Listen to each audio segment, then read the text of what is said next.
धर्म प्रेमी धर्मानुयायी सभी साथी श्रोताओं को संबोधित श्री का जय जिनेन्द्र नमस्कार।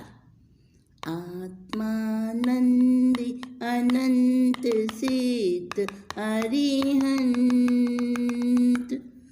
आचार्य श्री उपाध्याय जी लोक विराजित साधु साध्विगण सारे संयम सुशोभित श्री हाथों को जोड़ मान मोड़ वंदन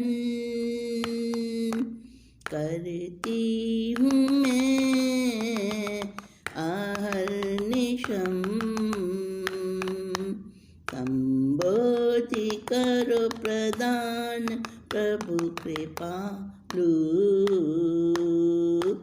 पापों का कर सकूं शमन पापों को कर सकूं हनन। पंच परमेष्ठी भगवंतों को गुरुदेवों को हृदय की अनन्य आस्था सहित भाववंदन अभिवंदन। आप सभी के अंतर्मन में विराजित शुद्ध परमात्मा तत्व को मेरी बार बार मंगल कामना अभ्यर्थना। साथियों, आज हम 12वां पाप कलह, उसी के बारे में बात करेंगे हम। कलह यानी क्लेश। घर घर में इस क्लेश ने अपना ऐसा जाल फैला रखा है कि पूरे संसार को इसने दुखी किया हुआ है। क्लेश ये जब जीवन में अपना रंग दिखाने लग जाता है ना, तो क्या संयम और क्या गृहस्थी दोनों ही उजड़ जाते हैं। तो इसीलिए प्रभु ने क्लेश को भी, कलह को भी एक पाप के रूप में रखा है। पाप वही है जो आत्मा को पतन की ओर ले जाए, आत्मा को नीचे गिराए, आत्मा को भारी बनाए। वो पाप है जिसे सब अच्छा नहीं मानते, जिसे जीवन में अपनाकर व्यक्ति पिछड़ जाता है, अपनी आत्मा से बिछड़ जाता है, वो है पाप। तो आज हम कलह 12वें पाप की बात कर रहे हैं। हमारे इस 18 पाप के प्रकरण में ये कलह इस क्रम पे आया है और कलह का नंबर आ गया है। तो हम इस कलह के बारे में, इस क्लेश के बारे में कुछ आज बातें करेंगे, इसको समझेंगे, इसको जानेंगे। जग को जो जलाता ऐसा दुख सागर क्लेश कलह होता। जग को जो जलाता ऐसा दुख सागर क्लेश कलह होता। किसी किसी के स्वभाव में होता बस लड़ना और झगड़ना, कुछ ना कुछ के बात निकाले, कुछ ना कुछ वो बात निकाले, ढूंढे क्लेश बहाना। जग को जो जलाता ऐसा दुख सागर क्लेश कलह होता। थोड़ा सा भी सहन करे ना ऐसा भी मानव क्या, थोड़ा सा भी सहन करे ना ऐसा भी मानव क्या। अनुकूल प्रतिकूल कभी भी, अनुकूल प्रतिकूल कभी भी जीवन में मिल सकता, जग को जो जलाता, ऐसा दुख सागर क्लेश कलह होता। दोस्तों, आपको बात समझ आई होगी। सरल शब्दों में कलह के बारे में बताया है कि जो पूरे संसार को जला रहा है, जिसकी वजह से सब सुख साधन भी फीके लगते हैं, हर समय मन में उत्ताप संताप आग सी जलती रहती है, वो क्लेश है, वो कलह है। और इसकी जड़ कहाँ होती है? इसकी जड़ होती है असहिष्णुता में, जहाँ हम जरा सा भी सहन ना कर सकें और बस शिकवे शिकायत,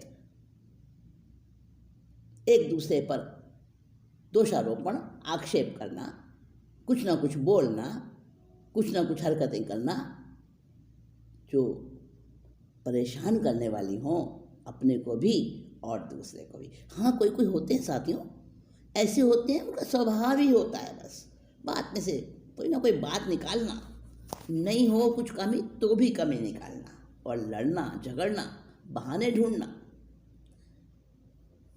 और ये क्लेश फैलता जाता है, फैलता जाता है। आज से नहीं, इसका अस्तित्व बड़े पुराने समय से है, हमेशा से है, हमेशा से।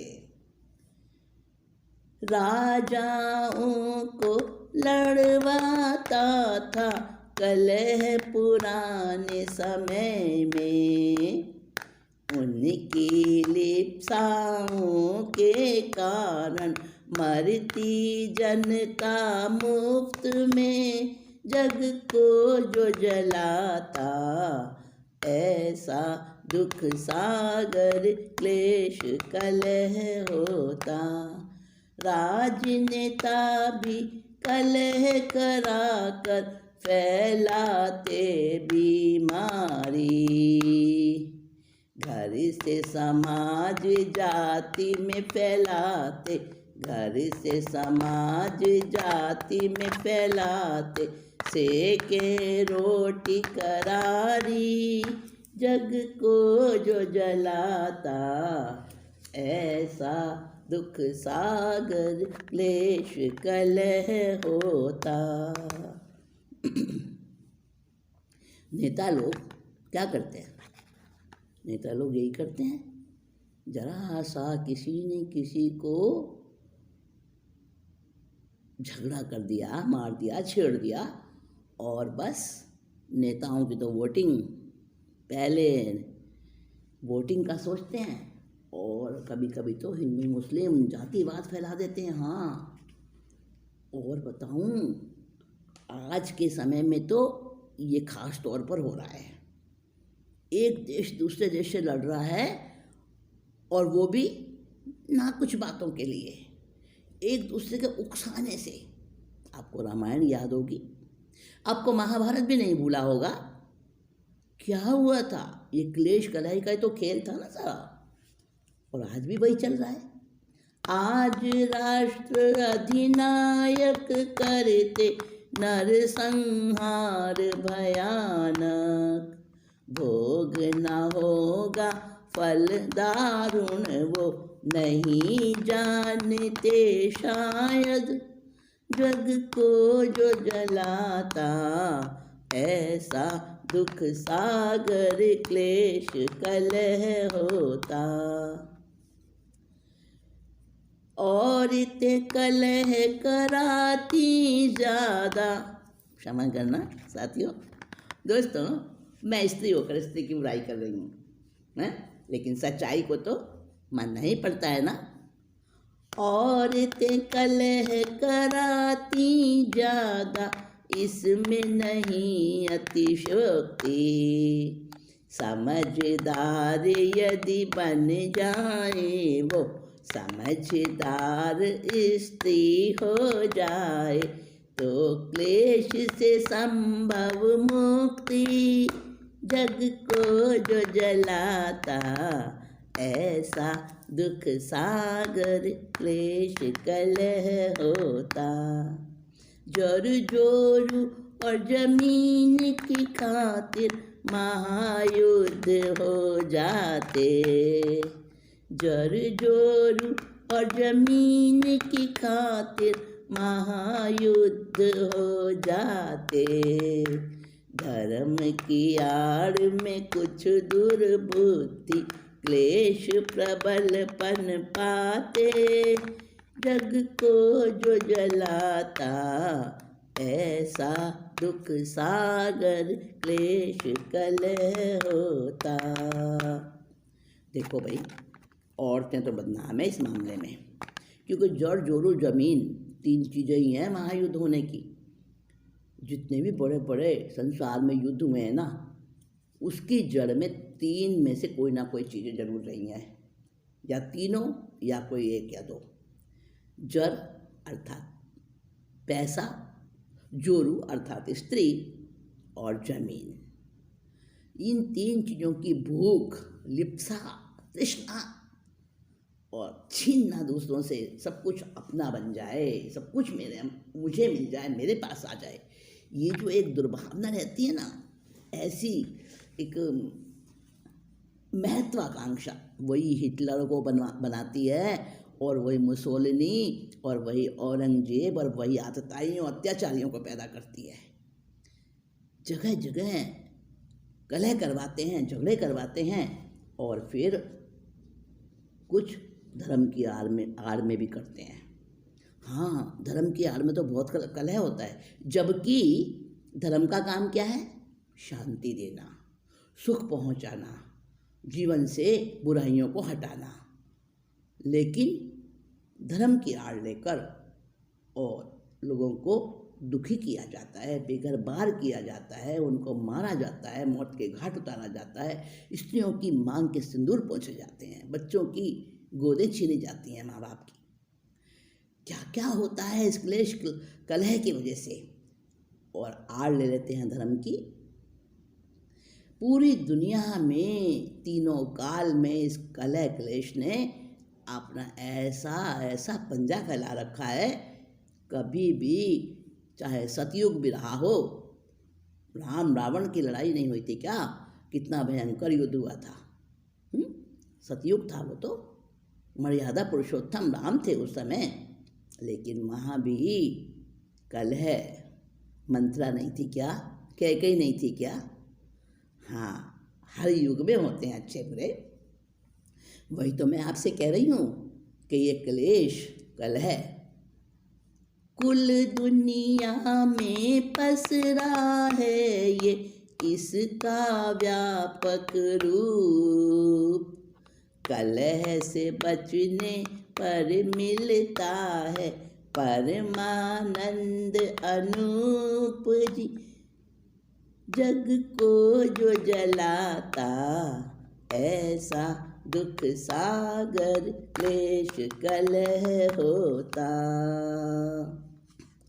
अब मैं आपको बताऊं साथियों, इस कलह क्लेश के बारे में कुछ बोल सवैये के बताती हूँ आपको। वीतराग अनुयायी भिन्न भिन्न संप्रदाय, भूलते हम भाई भाई क्लेश फैलाते हैं। तत्व नहीं जाने बस रूढ़ियों को ताने, बस अपनी बात को जमाने हेतु कलह कर जाते हैं। सूत्र अर्थ प्रमाणों का ज्ञान करते ही नहीं, हठ को पकड़ द्वेषी भाव दिल लाते हैं। नवकार मंत्र महावीर प्रभु सबके एक, क्लेश कलह में फंस क्यों धर्म ल जाते हैं। क्लेश कलह में फंस क्यों धर्म ल जाते हैं। बोलो बोलो क्लेश कलह में फंसो क्यों तुम धर्म ल जाते हैं। साथियों, इस क्लेश ने धर्म के क्षेत्र में भी अपनी जड़ें जमा रखी हैं और बंटवारे कर दिए हैं आज प्रभु महावीर के भी। धर्म जागरण में ये क्लेश, ये कलह बहुत बड़ा एक बाधक बनता है। तो साथियों, आज हम इस कलह क्लेश के बारे में बात करेंगे और इसको छोड़ने के लिए सोचेंगे कि क्या हम जो गुरुओं से ज्ञान लेते हैं तो वो गुरु का ज्ञान क्या हम अपने जीवन में आचरण में भी ला पाते हैं? गुरुओं से ज्ञान लेते हैं कि धर्म की अग्नि से, उस ज्ञान से हम पापों को जलाएंगे, लेकिन हम पाप को बढ़ाते जा रहे हैं क्योंकि हमारे में थोड़ी सी भी प्रतिकूल को सहन करने की शक्ति नहीं रही। जरा सी बात भी हम सब्र नहीं कर सकते, हजम नहीं कर सकते। अरे किस लिए लड़ना, किस लिए बात बात पर झगड़ना? कितने दिन का सफ़र में आए हैं यहाँ। तो ये तो मानव जीवन क्या है दोस्तों? एक सफ़र है।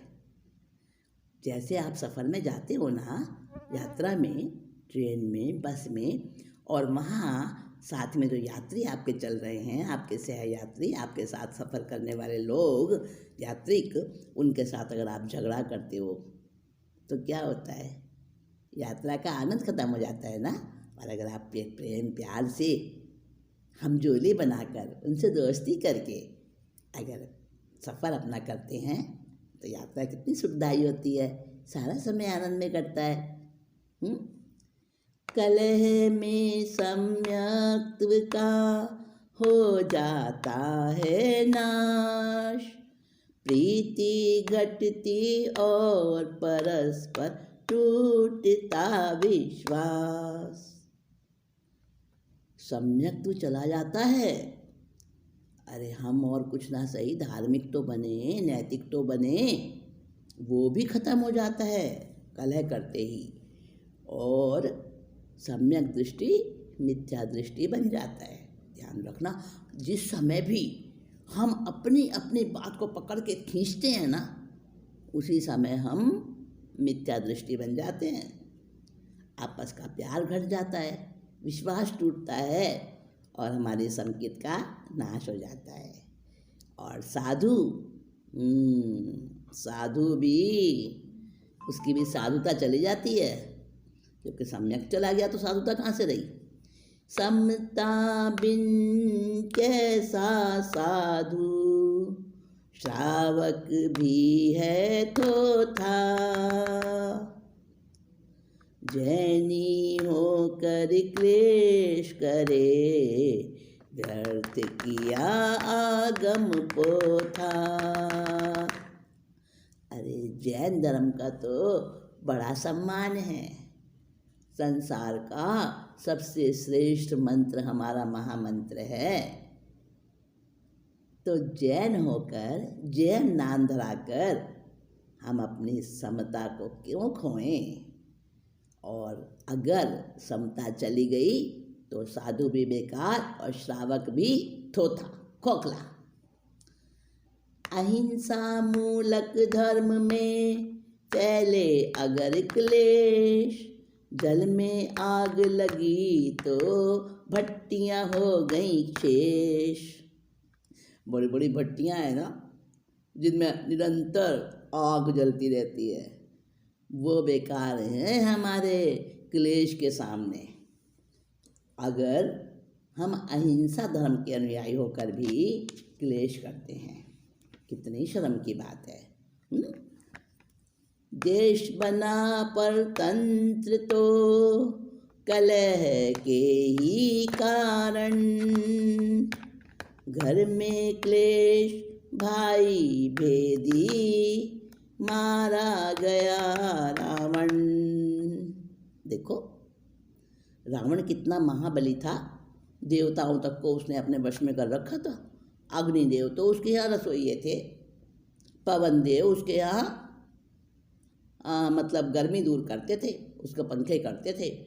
और क्या बताऊँ आपको, वरुण देव पानी के देवता, वो उसके यहाँ पानी भरते थे। लेकिन भाई यानी विभीषण घर का भेदी लंका ढावे, है ना। तो विभीषण जो कलह हुई, क्लेश हुआ भाई भाई में, और उसने ही तो बताया, अरे नाभि में मारो तीर, रामचंद्र जी भगवान नाभि में मारो तीर, और रावण मारा गया।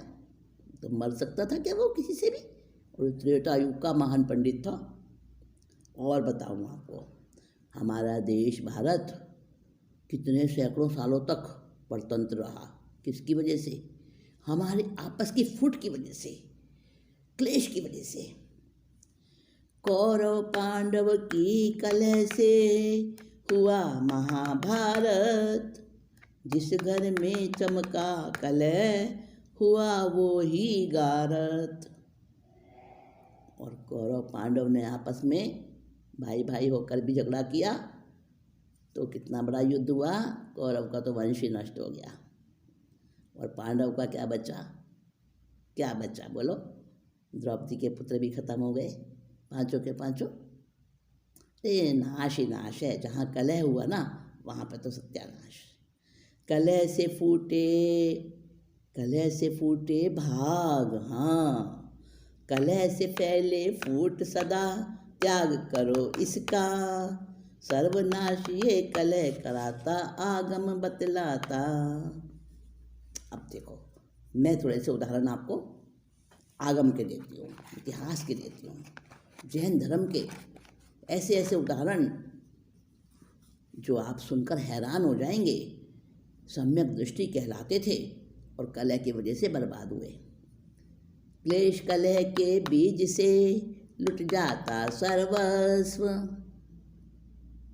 चंड कंस प्रद्योत देख लो विश्व प्रसिद्ध कौरव, शतानिक साढ़ूते पर कौशाम्बी चढ़ आए, मृगावती ने मुक्ति से संयम भी अपनाए, शेरनी कागज से चुनत लेने को लपका, अभय ने बुद्धि कौशल से कारागार पटका, राजा उदयन प्रभावती की कुब्जा थी दासी, मम दासी पति अंकित हुआ माथे पर मंदमती, प्रत्येक बुद्ध द्विमुख से हारा लेने मुकुट अड़ा, शेरनिक के पोते उदाई से तो बुढ़ापे में भी लड़ा, जीवन भर मुँह की खाई आज भी है अपयश, चंड प्रद्योत लड़ता रहा आजन्म कलह के वश, रावण कौरव कंस की कथा है जग विख्यात, दुर्योधन ने पांडु पुत्रों से खाई थी मात। और कितने बताऊं आपको उदाहरण, भरे पड़े हैं जैन धर्म में भी। देखो, शेरनिक का हाथी सेचनक है, तो उसको लेने को आया कौन? शतानीक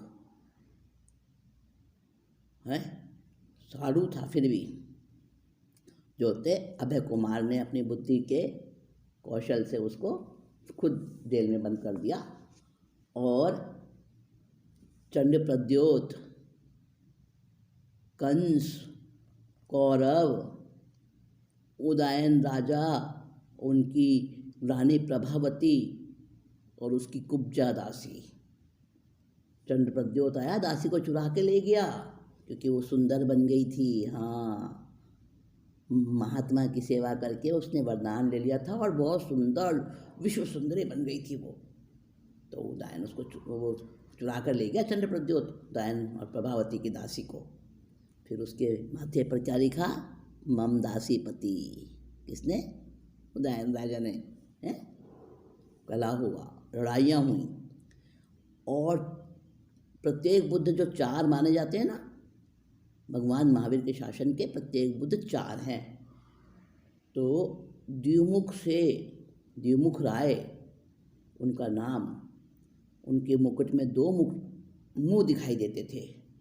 तो उदाई द्विमुख से लड़ने को आया कि मुझे दे दे मुकुट ये, लेकिन फिर हारा, अपयश लिया।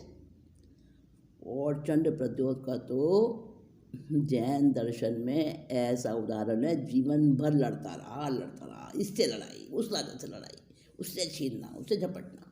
चंड प्रद्योत का तो नाम बदनाम है पूरे जैन इतिहास में, कलह के कारण। और कलह के कारण रावण, कौरव, कंस, रहा क्या इनका वंश? नहीं रहा ना। तो वो दुर्योधन देखो हार गया ना।